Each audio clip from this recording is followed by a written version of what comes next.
Bayangkan kamu udah kerja keras dari hari Senin sampai Jumat, pas gajian melihat slip gaji langsung lemes karena dipotong oleh PPh pasal 21. Mau beli kopi di mall kena pajak 10%, mau beli motor baru kena pajak progresif. Berasa diperas dari segala arah nggak sih? Pengen menjerit nggak sih? Menjerit lah, masa enggak sih? Tapi di belahan dunia yang sama di sebuah kompleks perumahan elit ada para crazy rich Indonesia yang hartanya miliaran bahkan triliunan. Punya jet pribadi, bayar pajak penghasilan pribadinya bisa 0 rupiah alias nihil. Bisa begitu ya? Kok bisa ya orang yang uangnya tidak berseri itu malah lolos secara legal dari kejaran Direktorat Jenderal Pajak. Sedangkan kita yang beli kuota internet aja dipajakin setengah mati. Apakah mereka main dukun? Ataukah mereka main sulap bersama? Salah besar ya, mereka itu justru berteman sangat erat dan akrab banget dengan kitab undang-undang perpajakan di Indonesia. Mereka nggak kabur ke luar negeri, mereka berdiri dengan tegak di Indonesia, memanfaatkan celah hukum resmi yang sengaja disediakan oleh negara. Bersama aku, Devi dari Veritas Tech Studio, kita bakal bongkar habis konspirasi legal bagaimana kaum elit melepeh pajak di Indonesia. Sampai kalian overwhelmed. Let's dive in. Oke, aturan pertama di dalam lingkaran kaum elit global Indonesia, haram hukumnya menerima penghasilan dalam bentuk gaji bulanan. Kenapa? Karena di Indonesia gaji bulanan adalah makanan paling empuk yang bakal diperas habis oleh tarif pajak progresif pasal 17 UU HPP. Kalian tahu kan aturan terbaru UU HPP kalau penghasilan bersih kalian di atas 5 miliar dalam setahun, tarif pajaknya langsung meroket ke 35%. Artinya, kalau konglomerat itu menerima gaji 10 miliar dalam sebulan, kalian bisa tahu kan berapa pajak PPh pasal 21-nya yang harus dia bayarkan. Aku nggak akan bahas di sini tentang PPh pasal 21. Kalian bisa cek di video aku tentang perhitungan PPh pasal 21 di videoku yang lain ya. Jadi, apa yang mereka lakukan? Mereka melepeh itu gaji.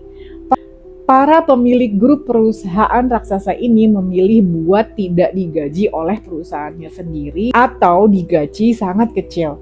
Gantinya apa? Mereka menerima kemakmuran dalam bentuk dividen alias bagian keuntungan saham. Nah, ini dia plot twist hukum yang sangat legal. Berdasarkan pasal 4 ayat 3 huruf F UU PPh yang diubah lewat UU HPP, dividen yang diterima oleh orang pribadi dalam negeri itu statusnya bebas pajak 100%. Syaratnya cuma satu, uang dividen itu harus diinvestasikan kembali ke instrumen keuangan di Indonesia selama minimal 3 tahun. Gila nggak tuh? Kamu dapat uang miliaran dari keuntungan saham, kemudian kamu belikan lagi obligasi negara atau saham lokal, dan negara bilang, oke, karena kamu investasi, kamu bebas pajak. Apakah itu legal? Legal, 100% legal dan dijamin oleh undang-undang. Di saat yang sama, kamu yang bergaji UMR pusing dipotong PPh pasal 21. Sang konglomerat tersenyum manis menerima dividen miliaran bahkan triliunan rupiah tanpa dipotong sepeser pun. Menjerit nggak? Menjerit lah ya. Terus kalian pasti menanyakan, Mbak Devi, kalau mereka nggak punya gaji gede, terus mereka beli mobil sport, bayar listrik rumah gedongan yang segitu gede, sama liburan mewah itu pakai uang apa, Mbak? Di taktik kedua yang namanya kenikmatan yang dibayarkan oleh kantor atau istilah pajaknya natura. Zaman dahulu sebelum tahun 2022, semua fasilitas mewah kayak mobil dinas, rumah dinas, atau biaya makan-makan yang dikasih perusahaan ke bosnya itu nggak bisa dijadikan pengurang pajak perusahaan. Tapi semenjak terbitnya UU HPP dan PP nomor 55 tahun 2022, aturan mainnya diubah total oleh pemerintah. Sekarang fasilitas natura atau kenikmatan itu boleh dibebankan sebagai biaya pengurang pajak bagi perusahaan. Artinya pajak perusahaan jadi makin kecil setiap tahunnya, asal nilainya sesuai batasan undang-undang ya. Tapi buat kaum si elit, mereka punya cara yang lebih cerdas lagi. Mereka nggak beli mobil Alphard atau Velfire mereka atas nama pribadi mereka. Kenapa? Karena kalau atas nama pribadi kena pajak progresif kendaraan yang mahal dan tidak bisa mengurangi pajak bisnis.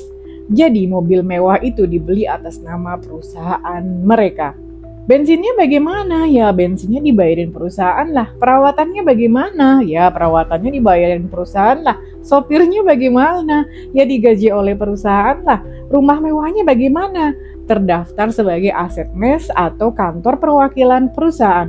Secara fisik si Crazy Rich ini menikmati fasilitas super mewah setiap hari. Tapi secara administrasi perpajakan pengeluaran itu dicatat sebagai biaya operasional perusahaan. Di akhir tahun karena semua gaya hidup si bos atau owner ini sudah diserap menjadi biaya kantor, laba bersih perusahaan kelihatan mengecil. Sehingga pajak badan perusahaan pun ikut turun. Si owner atau si bos menikmati fasilitas, perusahaan hemat pajak. Sekali dayung, 2-3 pulau terlampaui. Legal? Sangat legal guys. Nah, taktik ketiga ini khusus buat kalian para pebisnis lokal, pemilik brand skincare contohnya ya, atau raja e-commerce yang omsetnya udah miliaran tapi belum kelas konglomerat internasional. Mereka biasanya menggunakan tameng badan usaha berbentuk CV. Banyak pebisnis pemula yang buru-buru bikin PT karena biar kelihatan keren aja. Padahal di dalam PT kalau kamu mau ambil uangnya dari kas perusahaan buat keperluan pribadi itu ribet banget dan beresiko kena objek pajak dividen baru kalau tidak diinvestasikan kembali di dalam negeri. Tapi kalau pakai CV di sini ada pasal Sakti Mandraguna yaitu pasal 4 ayat 3 huruf I Undang-Undang PPH. Di situ tertulis tegas bahwa pengambilan sisa laba bersih oleh anggota CV atau sekutu aktif yang sering kita sebut dengan istilah prive adalah bukan objek pajak. Artinya apa nih? Misalkan saya contohkan ya, CV kamu setahun untung 2 miliar. CV kamu udah bayar pajak badan, misalkan pakai tarif pasal 31E efektif cuma 11%. Sisa bersihnya misalkan 1,7 miliar. Nah, sisa bersihnya itu yang 1,7 miliar, mau kamu transfer langsung ke rekening pribadi juga boleh. Mau kamu buat beli tanah juga boleh. Mau beli moge juga boleh. Atau mau jalan-jalan ke luar negeri, silahkan saja. Itu bebas pajak 100%. Negara nggak akan menyentuh uang privat itu lagi.